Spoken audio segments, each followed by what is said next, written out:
ગેરકાયદેસર રીતે ખનન કરતા ભૂમાફિયાઓ પર રાજકોટ રેન્જ આઈજી નિર્લિપ્ત રાયની ટીમે કડક કાર્યવાહી કરી છે. એક જ રાતમાં કરોડો રૂપિયાનો મુદ્દામાલ જપ્ત કરી લેવામાં આવ્યો છે. જામજોધપુરના શેઠ વડાળામાંથી ગેરકાયદેસર લાઇમસ્ટોન ભરેલા 3 ડમ્પર ઝડપી પાડવામાં આવ્યા છે. આ અગાઉ સુરેન્દ્રનગર અને મોરબીના ખનન માફિયાઓની સામે પણ કડક કાર્યવાહી કરવામાં આવી હતી. નમસ્કાર, જમાવટ સાથે હું છું પાર્થ.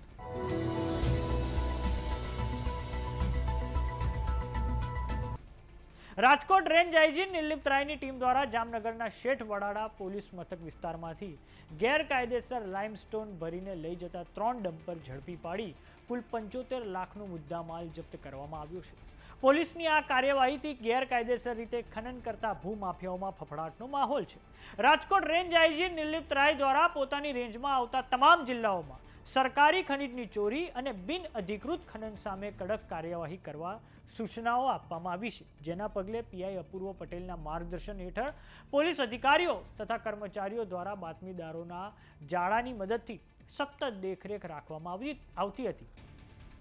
આ દરમિયાન પીએસઆઈ સીએમ કાંટેલિયા તથા તેમની ટીમને એક ચોક્કસ બાતમી મળે છે. આ બાતમીના આધારે જામનગર જિલ્લાના શેઠ વડાળા પોલીસ મથક વિસ્તારમાં ભોજાબેડી ગામ તરફ જતા રસ્તા પર વોચ ગોઠવવામાં આવી હતી, જેમાં ગેરકાયદેસર રીતે લાઇમસ્ટોન ભરીને લઈ જતા 3 ડમ્પરો અટકાવીને તપાસ હાથ ધરવામાં આવી હતી. આ તપાસમાં GJ1080 6623 નામના ડમ્પરમાં અંદાજે 23.15 મેટ્રિક ટન, GJ1080 6624 નામના ડમ્પરમાં 25.12 મેટ્રિક ટન અને GJ1080 6625 નામના ડમ્પરમાં 22.99 મેટ્રિક ટન લાઇમસ્ટોનનો બિન અધિકૃત વહન થતું હોવાનું સામે આવ્યું છે. ત્રણેય ડમ્પરોની કિંમત અંદાજે ₹25 લાખ પ્રમાણે કુલ 75 લાખનો મુદ્દામાલ જપ્ત કરીને આગળની કાર્યવાહી પોલીસ દ્વારા હાથ ધરવામાં આવી છે. જપ્ત કરાયેલા મુદ્દામાલ તથા વાહનોને આગળની કાર્યવાહી માટે શેઠ વડાળા પોલીસ મથકને સોંપવામાં આવ્યા છે.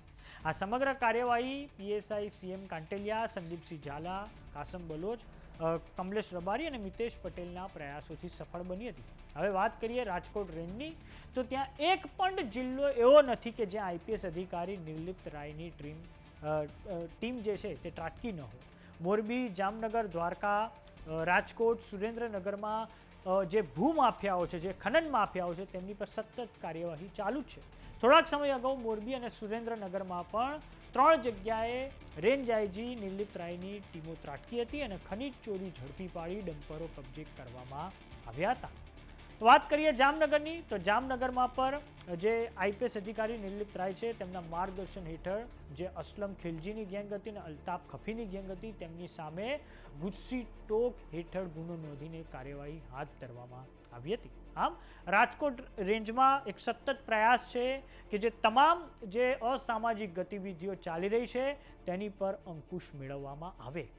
તો સમાચારોમાં અત્યારે બસ આટલું. જોતા રહો જમાવટ. જો તમે અમને યુટ્યુબ પર જોઈ રહ્યા તો સબસ્ક્રાઇબ કરો, જો તમે અમને ફેસબુક પર જોઈ રહ્યા તો ફોલો કરો. સાથે જ અમારી વોટ્સએપ ચેનલ આવી ગઈ છે, જોઈન કરવાનું ના ભૂલતા. નમસ્કાર.